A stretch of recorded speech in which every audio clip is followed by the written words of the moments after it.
안녕하세요. 헬스 디렉터 장영 박사입니다.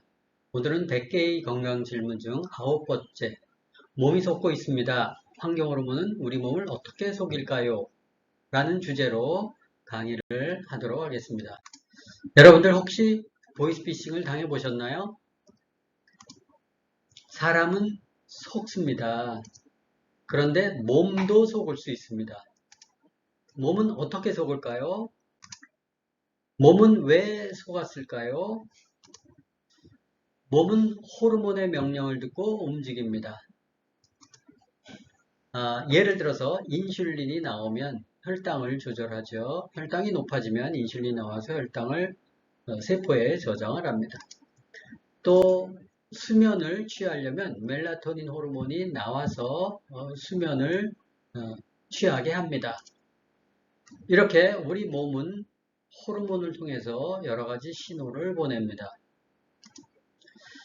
갑상선도 역시 마찬가지로 인체 대사의 신진대사를 조절하죠. 이런 호르몬의 작용으로 우리 몸은 조절을 하고 항상성을 유지하려고 합니다.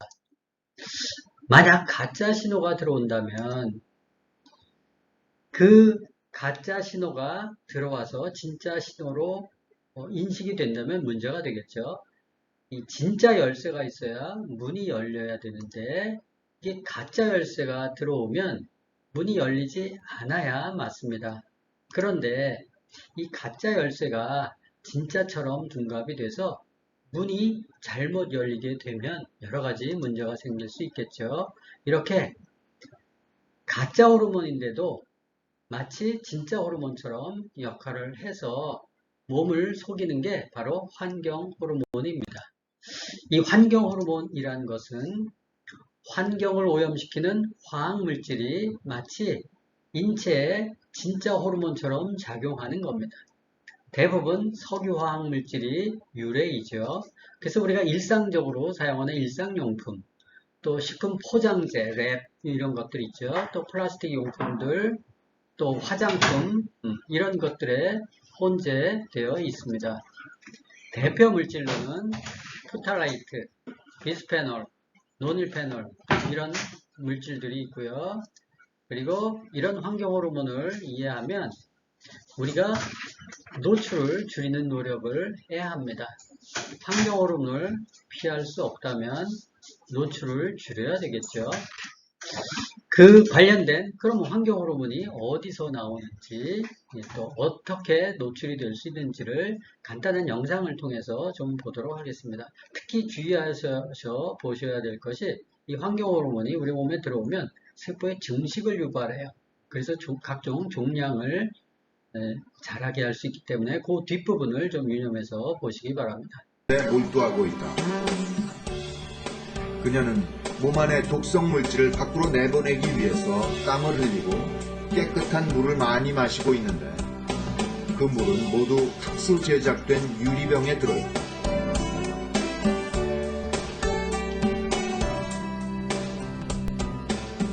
유리병만을 쓰는 특별한 이유는 무엇일까? Plastic can leach into the water that you drink, and 이에는 첨가제나 합성 계면 활성제가 전혀 들어있지 않은 순비누만을 사용하고 있다. 에스트로겐과 유사한 환경 호르몬이 몸에 흡수되는 것을 막기 위해서라고 했다. I did not realize that things like toilet bowl cleaners and bathroom cleaners and shampoos and other things, soaps, could be harmful to my body in a long-term way, but now I do. 환경 호르몬의 위험성이 점차 밝혀지면서 과학자들의 연구도 깊이를 더해가고 있다. 환경 독성학자인 루델 박사는 최근 환경 호르몬이 집안의 먼지와 공기에도 있다는 논문을 발표해 주목을 받았다.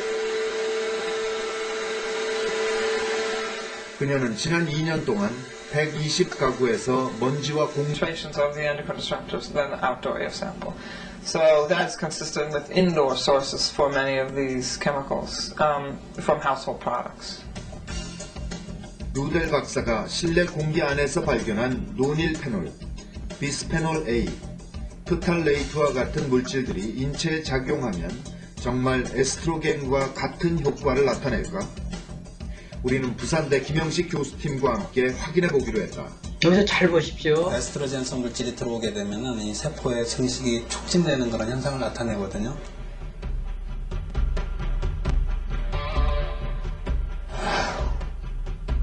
우리는 실험용 세포에 환경 호르몬 물질을 투여해 보았다. 실험 결과 정상 세포가 세포에 저렇게 비해 커지죠? 환경 호르몬을 투여한 세포가 훨씬 크게 자라고 있는 것을 확인할 수 있었다. 비스페놀 A, 노닐페놀, 그다음에 프탈레이트 중에서 네, 비스페놀 A, 노닐페놀, 프탈레이트 이런 것들이 전부 석유 화학 물질이죠. 생체 내에서 생성된 에스트로겐, 여성 호르몬과 유사한 특성을 갖고 있다. 여성 호르몬의 특징이 뭡니까? 임신, 출산, 분열, 세포 증식 이런 것들이에요. 그래서 세포가 왜 커진다고요? 저런 환경 호르몬 물질이 마치 여성 호르몬 물질처럼 작용을 하면서 세포의 증식을 촉진하기 때문에 세포가 커지는 거예요. 그게 여기저기 퍼지면 암이라는 거예요. 그래서 암이 왜 생기냐? 이런 것들 때문에 생긴다는 거예요. 자, 그러면 그 환경 호르몬 물질들이 어디 있는데? 뭐 다이옥신, 또 프탈레이트, 인공 피혁, 화장품, 향수, 헤어스프레이, 식품 포장재, 뭐 이런 것들, 또 농약, 알킬페놀 세제류, 샴푸, 형광 표백제, 주방용 세제 이렇게 때를 벗겨내고 깨끗하게 하는 것들에 들어가 있어요. 비스페놀 A는 합성수지 원료, 심지어는 아이들 먹는 젖병 이런 것들에도 있고, 아이들 장난감 같은 데 프탈레이트, 조화, 요가 매트 이런데 일상적으로 많이 쓰는 것들입니다. 또 노닐페놀 같은 항균제, 이 세균이 자라지 못하도록 방부제 마찬가지입니다. 산화 방지제, 이게 농약, 플라스틱, 페인트, 세제, 샴푸 이런 것들에 우리가 쓰는 일상용품들에 다 들어가 있는 거예요. 이런 것들이 세제에도 들어가 있고 또 아까 양탄자, 이 실내 공기에도 많이 있다고 얘기했어요. 그게 이제 코로 흡입되거나 또 피부를 통해서 들어오거나 또 음식을 통해서 들어오게 되면 그게 이제 피 속에 들어오면서 여러 가지 환경 호르몬적인 물질들의 특성들이 나타난다는 겁니다. 자, 이 특징은 핵심적으로 몇 가지를 보면 첫 번째, 우리 몸은 신호로 움직입니다. 배고파요, 졸려요, 또 키가 커요, 또 해독해요, 조혈해요. 이런 것들이 모두 호르몬에 의해서 전달이 됩니다. 그래서 알아채고 세포들이 일을 하면서 각자 자기가 맡은 일들을 하게 되죠. 이 호르몬은 마치 열쇠와 같아요. 그래서 열쇠가 있으면 열쇠를 이렇게 수용하는 수용체가 있겠죠. 그래서 이 열쇠가 세포가 갖고 있는 수용체에 딱 맞으면 호르몬이 키를 딱 열고 그 관련된 정보들을 줍니다. 그래서 호르몬을 발생시키는 게 있고 또 수용하는 게 있다. 이 두 가지가 궁합이 잘 맞아야 신호가 정확히 전달이 되겠죠. 일부 환경 호르몬은 가짜이면서 마치 진짜처럼 작용해서 우리 몸에 혼란을 주게 되죠. 그래서 정리를 해보면 가짜 열쇠가 진짜 자물쇠를 연다. 이러면 안 되잖아요. 근데 이게 환경 호르몬이 그렇게 된다라는 거예요. 그래서 몸속에서 이 에스트로겐 등 이 여성 물질, 여성 호르몬 관련된 물질들이 이 환경 호르몬이 마치 여성 호르몬인 것처럼 작용을 해서 세포를 속인다라는 거예요. 그러면 여성 호르몬과 남성 호르몬이 몸에 있는데 상대적으로 여성 호르몬적인 특징들이 강하게 나타나면 세포가 혹처럼 커지고 여기저기 퍼지면서 암도 유발될 수 있다라는 것이죠. 그래서 이제 그런 부분들을 잘 주의 깊게 보신다면 환경 호르몬이 참 안 좋은 역할을 하는구나라는 걸 아실 수 있어요. 자, 환경 호르몬 어디서 만날까요? 우리가 상점에서 영수증 주고받을 때, 또 플라스틱 생수를 사서 마실 때도 그 안에 미세 플라스틱 등 있죠. 또 뜨거운 음식 플라스틱 용기에 담아서 많이 사서 먹잖아요. 그게 환경 호르몬이 많이 나오는 것입니다. 그래서 가급적 피할 수는 없지만 불필요한 노출을 줄이는 게 급선무다. 세 번째는 몸은 스스로 보호하는 시스템을 가지고 있습니다. 당연하겠죠. 장은 흡수를 선택적으로 조절하죠. 나쁜 거는 못 들어오게 하고 좋은 것만 들어오게 해야 좋은 장이겠죠. 또 간은 이렇게 들어온 물질들을 해독 처리하는 게 간입니다. 또 신장은 간에서 1차 해독한 물질들을 물에 타서 배출을 하는 게 신장에서 하는 역할들이죠.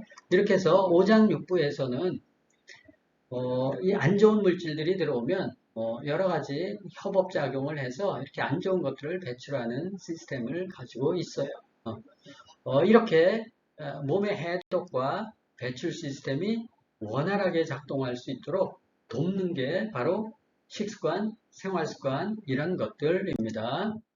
자, 환경호르몬이 쌓이는 이유 정리를 하면 몸속에 들어오는 환경호르몬의 그러니까 쌓이는 이유가 뭐냐면 몸속에 들어오는 환경호르몬의 양이 해독 처리하는 능력보다 많아요. 그러면 쌓이겠죠. 해독하는 능력이 월등하게 많으면 점점 없어지겠죠. 그래서 환경호르몬을 피할 수는 없어요. 우리가 현대 생활을 하면서. 그렇지만 줄일 수는 있다는 겁니다. 이게 뭐냐면 좋은 식생활 습관이 환경호르몬 유입을 줄일 수 있습니다. 오늘의 실천 3가지 설명을 드리면 간단하게 첫째, 실내 환기를 자주 환기하자. 우리가 공기 속에도 있다 그랬잖아요. 우리 집 안에도 또 건축물 안에도 여러 가지 석유화학 물질 같은 것들이 많이 분비가 되죠. 또 두 번째는 뜨거운 음식은 가능하면 플라스틱이나 비닐, 랩 이런 것들 이용하지 말자. 유리나 도자기 용기 같은 데 담아 먹자. 세 번째는 해독을 위해서 우리 물이 필요한 거 아시죠? 그 충분한 물을 섭취하고 균형 잡힌 식사를 잘 해야 해독에 필요한 영양소들을 보급할 수 있겠죠. 여러분들은 이 중에 어떤 것부터 해보시겠습니까? 오늘의 핵심 3가지를 설명드리면 첫째, 우리는 살아가는 동안 다양한 환경호르몬에 노출될 수밖에 없다. 몸은 그런데 완벽하지 않다. 몸이 완벽하다면 여러 가지 독소나 환경호르몬에 노출이 돼도 몸이 다 방어하겠죠. 그렇지만 몸은 완벽하지 않기 때문에 환경호르몬에 구멍이 뚫릴 수 있어요. 그래서 우리 환경호르몬을 가급적 줄여주는 것이 건강관리의 시작이다라는 것을 잘 기억하시기 바랍니다. 환경호르몬은요, 우리 몸을 속이는 가짜 신호예요. 보이스피싱입니다. 보이스피싱에 당하면 안 되겠죠. 그러면 우리는 앞으로 어떻게 살아야 할까요? 다음 강의는 건강은 이 더하기인가 빼기인가, 우리가 뭘 더 먹어야 될 것인가 아니면 좀 덜 먹을 것인가, 이런 부분들에 대한 주제로 설명드리도록 하겠습니다. 오늘의 건강정보가 도움이 되셨다면 구독과 좋아요, 알림 설정으로 응원해 주시면 더 좋은 콘텐츠로 보답하겠습니다. 감사합니다.